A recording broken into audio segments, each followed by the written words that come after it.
આમ તો ગુજરાતમાં દારૂ વેચવો કે દારૂ પીવો એ ગુનો બને છે, પણ હવે દારૂ બંધ કરાવવા ખુદ જનતાએ પોલીસને કહેવું પડે છે કે સાહેબ, અમારા છોકરા, અમારી બેન દીકરીને બહાર નીકળવામાં પણ હવે દારૂડિયા પરેશાન કરી રહ્યા છે, લોકોને બીક લાગી રહી છે, હવે તો દારૂ બંધ કરાવો પોલીસ. રજૂઆત છે છેવાડાના સોયગામ તાલુકાના મોરવાડા ગામની. ત્યાં લોકોએ ભેગા થઈ પોલીસને આવેદનપત્ર પાઠવ્યું છે. નમસ્કાર, આપ જોઈ રહ્યા છો વાવથરાજ મીડિયા. આપની સાથે શું છે સમગ્ર મામલો, જુઓ આ અહેવાલ. આજે સોયગામ પોલીસ સ્ટેશન ખાતે આવેદનપત્ર આપી અને પોલીસને જાણ કરવામાં આવી છે કે મોરવાડા ગામની અંદર હાલ દારૂનું દૂષણ, ગોળીઓનું દૂષણ મોટા પ્રમાણની અંદર વધી રહ્યું છે અને ઠેર ઠેર ગલીએ ગલીએ અને શેરીએ દારૂના ઢગલા અને દારૂડિયા પડ્યા હોય છે. બાળકોને શાળાએ જવું હોય તો મોટો ડર લાગે છે.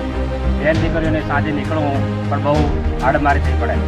એટલે આશા રાખીએ છીએ કે પોલીસ, સોયગામ પોલીસ સ્ટેશન અને સોયગામના જે અધિકારીઓ છે તે પૂરેપૂરો અંદર ઇન્વોલ્વ થઈ અને આ બાબતની ગંભીર તપાસ કરી અને આની અંદર તપાસ કરવામાં આવે અને પૂરેપૂરી જે દારૂનું દૂષણ છે અને ગામની અંદર જે અડા ચાલે છે એને બંધ કરવામાં આવે.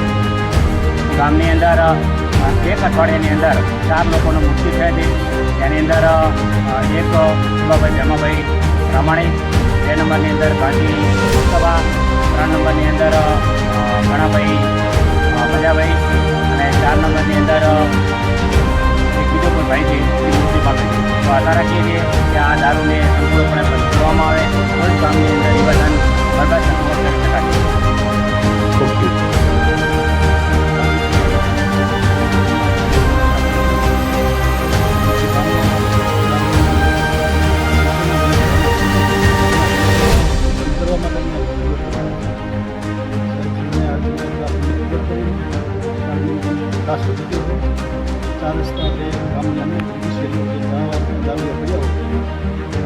શાળાએ જવાના બાળકો પણ ગયા હતા પછી દારૂડિયા બેન દીકરીને કે નીકળવા માટે જો કે સાચું બધું દારૂડિયા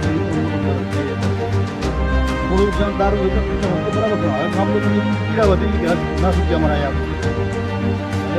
અપેક્ષા રાખે સાહેબ ભાઈ કે અમારા ગામમાં દારૂ બિલકુલ બંધ થાય, ગામ પણ એમની સાથે રહેશે, સહકાર હાલશે અને સાહેબ કડક કાર્યવાહી કરીને દારૂ બંધ કરે એવી અમારી રજૂઆત છે.